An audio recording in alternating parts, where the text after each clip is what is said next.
पंजाब की सियासत दे विच राज सभा मैंबरां दे वल्लों कीती गई बगावत तो बाद पैदा होए हलचल भरे माहौल दे विच आम आदमी पार्टी ने तुरंत ही रणनीतिक कदम चुकदियां जलंधर दे विच एक विशेष उच्च पद्धरी बैठक बुलाई। इस अहम बैठक की अगवाई पार्टी के पंजाब इंचार्ज मनीष सिसोदिया वल्लों कीती गई, जिस दे विच मुख मंत्री मान समेत कैबिनेट मंत्रियां, विधायकां, जिला इंचार्जां, ऑबजरवरां अते वड्डी गिनती विच अहुदेदारां ने शमूलियत कीती है।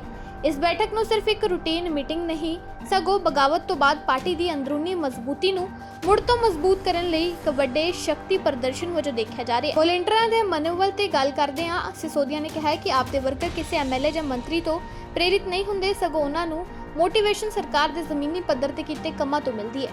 ਜਦੋਂ ਸਰਕਾਰ ਸਿਹਤ, ਸਿੱਖਿਆ ਤੇ ਬੁਨਿਆਦੀ ਢਾਂਚੇ ਵਿੱਚ ਸੁਧਾਰ ਲਿਆਉਂਦੀ ਹੈ ਤੇ ਲੋਕਾਂ ਨੂੰ ਸਹੂਲਤ ਮਿਲਦੀ ਹੈ, ਤਦੋਂ ਹੀ ਵੋਲੰਟੀਅਰ ਦਾ ਜੋਸ਼ ਵੱਧਦਾ ਹੈ। पत्रकारों वालों ये सवाल पूछे जाते कि आप दे कुछ होर विधायक विरोधी पार्टियां के संपर्क च ने। सिसोदिया ने इसनूं सिरे तो खारिज किया। उन्होंने कहा कि साडे एमएलए सिर्फ अपनी जनता के टच विच ने, ना किसी भाजपा के। जिन्हां लोकां ने उन्होंने एक एक कीमती वोट पा के चुनिया है, उन्हां नाल ही वो जुड़े ने। विधायकों को पूरी समझ है कि अगली चोण जितन लई अजे 1 साल होर मेहनत करनी पवेगी। और की कुछ मनीष सिसोदिया बोले ने। इस दौरान तुसी एक बार वो भी सुनो। आम आदमी पार्टी ने हर 15 गांव या 15 वार्ड के ऊपर अपने लीडर्स लगाए हुए हैं, जिनको हम ऑब्जर्वर्स बोलते हैं। 15 गांव का ऑब्जर्वर्स या 15 वार्ड के ऑब्जर्वर्स हैं। और इन ऑब्जर्वर्स का काम है कि अपने अपने 15 गांव या 15 वार्ड्स में जाके संगठन के सभी लोगों से समय समय पे मिलते रहना। इनका काम है संगठन के लोगों के इश्यूज को समझना, संगठन के लोगों के काम को समझना और उसको हम तक लेके आना, पार्टी तक लेके आना, सरकार तक लेके आना।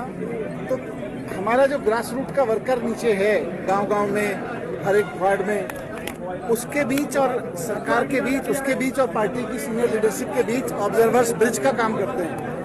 तो लगभग हर 3-4 महीने में इनके साथ एक मीटिंग हुई है। और 4 महीने पहले फरवरी में मीटिंग हुई थी। उस मीटिंग में हमने इनको कुछ टास्क दिए थे कि एक बार गांव-गांव में जाके मिलके आओ और सभी संगठन के लोगों से मिलके आओ। तो मुझे बहुत खुशी है कि हमारे ऑब्जर्वर्स 2.5 लाख वॉलंटियर्स के साथ 1-to-1 मीटिंग करके आए हैं। 2.5 लाख वॉलंटियर के साथ आधा दिन, एक दिन और कई बार तो 2-2 दिन बिता के आए हैं ऑब्जर्वर्स। तो पिछले 4 महीने की एक्सरसाइज पे आज चर्चा हुई। आगे क्या करना है, कैसे करना है, उसकी हमने रणनीति बनाई। क्योंकि आम आदमी पार्टी की ताकत एक तरफ अरविंद केजरीवाल जी का विजन है, भगवंत मान जी का विजन है, तो दूसरी तरफ गांव-गांव में बैठे हुए कार्यकर्ता, गांव-गांव में बैठे हुए हमारे जो लीडर्स हैं, उनकी मेहनत है। तो अरविंद केजरीवाल जी के विजन और गांव-गांव में बैठे हुए कार्यकर्ता के विजन की बदौलत ही आम आदमी पार्टी आगे बढ़ी है और आगे भी बढ़ेगी। आज फिर से उस संकल्प को दोहराया है। बस यही चर्चा हुई है। उसमें मोटिवेशन क्या दी गई है, जो आज विधायकों की भी बैठक हुई है, बाकी चीजों को? आम आदमी पार्टी का तो कार्यकर्ता मोटिवेटेड है। आपने देखा खूब मोटिवेशन से काम कर रहे हैं, क्योंकि मोटिवेशन किसी एक एमपी या किसी एक एमएलए से या किसी से नहीं मिलती है। मोटिवेशन मिलती है कि सरकार लोगों के लिए काम कर रही है कि नहीं कर रही है। आम आदमी पार्टी के कार्यकर्ता को मोटिवेशन इस बात से मिलती है कि सरकार अच्छे स्कूल बनवा रही है कि नहीं बनवा रही है। आम आदमी पार्टी के कार्यकर्ता को मोटिवेशन इस बात से मिलती है कि हेल्थ पर, नौकरी पर, बिजली पर, सड़कों पर, किसानों के लिए अच्छे काम हो रहे हैं कि नहीं हो रहे।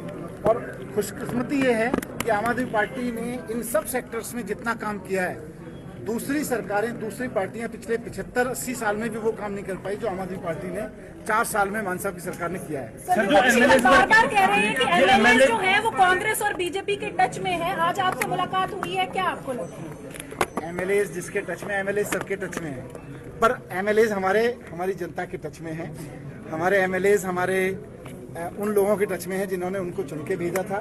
क्योंकि हमारे एमएलए को ये है कि 4 साल उन्होंने मेहनत की है उनके लिए, 1 साल और अभी मेहनत करेंगे 8-10 महीने, और उसके बाद दोबारा चुन के जाएंगे। तो एमएलए अपनी जनता के बीजेपी कह रही है कि जो आपके जितने भी एमएलए हैं वो राघव चड्ढा और मेरा एक सुझाव है, बीजेपी ना बहुत घटिया और बहुत झूठी पार्टी है, उसकी बातों में बताएं। बहुत ही झूठी और बहुत ही मतलब तो गद्दारों से भरी हुई पार्टी है। अलग अलग पार्टियों के गद्दार उस पार्टी में भरे हुए हैं, उनके चक्कर में क्यों पड़ रहे हो? वो जो कहते हैं वो बीजेपी को केवल देश तोड़ना आता है, पार्टियां तोड़नी आती हैं, ईडी यूज करना आता है, सीबीआई यूज करनी आती है, बीजेपी को देश का काम करना आता है। सर मुझे बताओ, बीजेपी ने देश में कोई स्कूल खुलवाया, बीजेपी ने कोई अस्पताल खुलवाया, बीजेपी ने ईमानदारी से नौकरियां लगवाई, बीजेपी ने व्यापारियों का व्यापार आगे बढ़वाया, बीजेपी को कुछ नहीं आता। बीजेपी को तो केवल यही घटिया चीजें आती हैं। ट्रेलर है, पिक्चर भी बाकी है। वो कह रहे ट्रेलर है, पिक्चर भी बाकी है। बीजेपी वालों की बातों में मत आओ ना, गंदे लोग।